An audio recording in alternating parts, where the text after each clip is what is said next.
Welcome to Garden Weirdos. We're going to do a brief backyard tour today.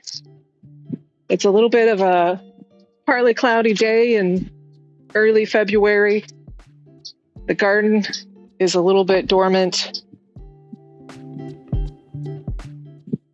but we wanted to go through the different areas that we're going to be revitalizing this spring and summer and talk a little bit about our past garden adventures.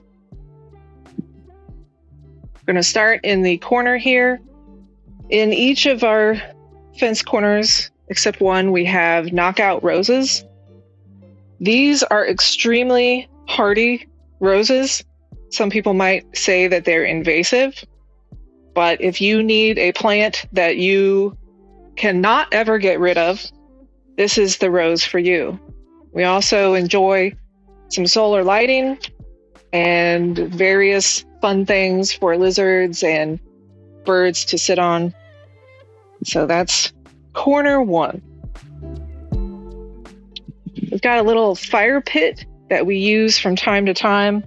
Right now it's full of smoke bush branches or yellow wood drying out after trimming. We find that it tends to get a little windy back here. Of course, that's usually right after we start a fire, but we do come out and we'll roast some marshmallows, pull the chairs out, and have a little backyard fire. So we come over here to corner number 2, and this is not roses, but an arbor where every year we do something usually vining in nature or like elephant amaranth. And we have a series of moss bird nests that do get used, bird houses that do get used, but mostly for nesting material. Last year we had moonflowers, and you can see we've got the seed pods still. So we may do moonflowers again. They were gorgeous. And then down here in the middle is our leftover pile of soil 3 compost. And we'll be mixing this in with various bags. But we'll show you our giant bag of veggie mix that we got for this year. One of the things that you can do in your garden is add spots for bugs and pollinators. And that was our attempt with this little manufactured bug house. But we haven't seen a whole lot of pollinators living in there. Not too many bees. We have seen termites. But we did find an old bird nest this season. And so we put it in there in case the birds want to recycle that. We have seen a lot of birds who get materials from various places, so that's always a nice thing to do. But it is part of the herb patch, and it's looking a little sorry right now. It was dominated by a massive rosemary bush that did not survive a cold snap this year. We are going to completely revitalize this patch. Currently it has savory, winter savory, lemon thyme, English thyme, oregano,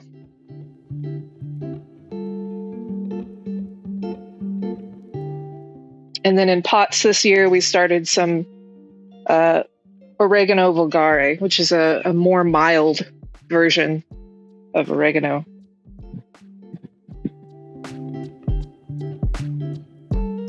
This strip along the fence we found makes an excellent patch for large vining vegetables. Last year we did 2 different varieties of summer squash, zucchini, and we had a plastic square type of fence that they vined up easily. And we are definitely going to do that this year.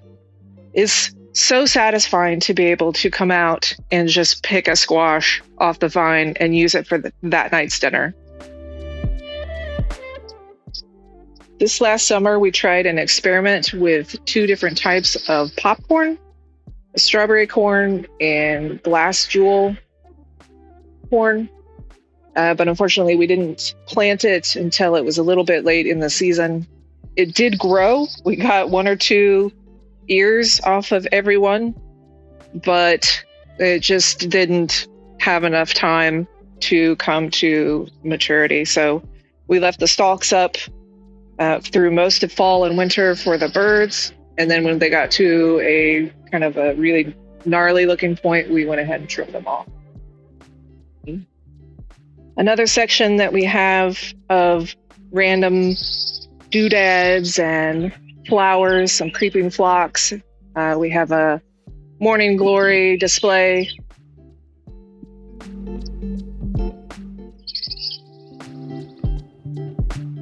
Once it starts to get a little warmer, it's a purple grandpa ot. Morning glory, we find that having something for it to grow on keeps it from being invasive. And then right now, this is just a container with rocks, but it is a stand for a bird bath that the birds just really love, especially when it gets a little warmer.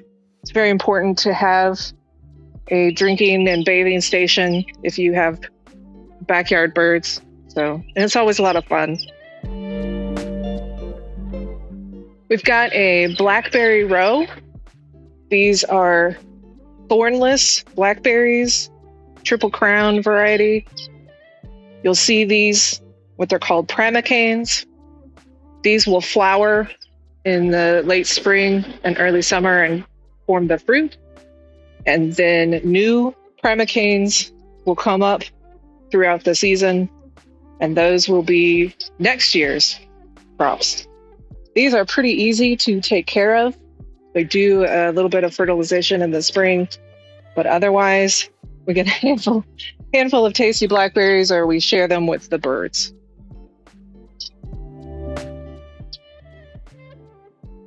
Another one of our doodads, or sometimes we call it the Whirlygig. It's got a little light in it, and we definitely can tell if the wind is blowing with this little guy. But we're down to here to corner number 3. This is another one of the knockout roses. This one really flourished last year when we had a large section of low-hanging pines removed, and it's already been trimmed back for spring. We're over here to the last corner and our last knockout rose. This one got really big last season, and I expect it will probably do the same. And then we have a tumbling compost contraption. We really did try to do compost, take your scraps out, put your greens and your browns in there. But we drink so much coffee here that it really just filled up with coffee grounds and got a little slimy and a little acidic. So it's just sitting here for now. This is Patrice, our sassafras tree. She's about 10 or 11 years old. We know it's a she because she made fruit this last year. I think that's right. I would have to look it up again. But we grew her from a baby, and the awesome thing about sassafras trees, they have really unique looking leaves. Their bark and leaves have been used for medicinal purposes. If you scrape off the bark, it smells like root beer. If you break open a green branch, it smells like Fruit Loops. And even though the fruit isn't really edible, we noticed that the birds really enjoyed it. So Patrice really flourished again last year with the improvement of the available sun. So we think she's going to grow another 2-3 feet this year. This open area is great for peppers and tomatoes. We use pots or grow bags now once we get everybody out for the season. You'll also notice we have a outdoor camera. This isn't necessarily for security, but it's fun to be able to keep an eye on the backyard and the birdies and the garden as needed. We do have a extensive bird station with 3 different types of suet feeders and one with small seeds for the little guys. We found that using exclusively suet type feed has been pretty good. We still get a lot of the same types of birds coming around, and we get a lot of birds. Right now it's mostly bluebirds and the occasional cardinal. We get blue jays, titmouses, nuthatches, sparrows. We have a list somewhere, but we'll have some more bird footage as the season goes on. It's one of our favorite things. Yes, squirrels. We used to have a lot of squirrels, but the addition of the slinky is not only fun, but very functional in keeping the crawling and climbing guys away. We do have a small patch of mostly pine and some mixed hardwoods, oak and such. These used to come right up to the fence. We did have them cleared out the last couple of years, which improved the sun in the backyard here, made it a little more conducive for all kinds of things, birds, garden.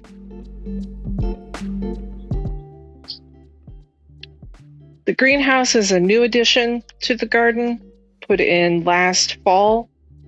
It's about 6 by 10. It uses plastic that let UV in, and that creates heat. Right now it's a little warm in here. It's about 55 outside. Inside it's a comfortable 73 with a 48% humidity.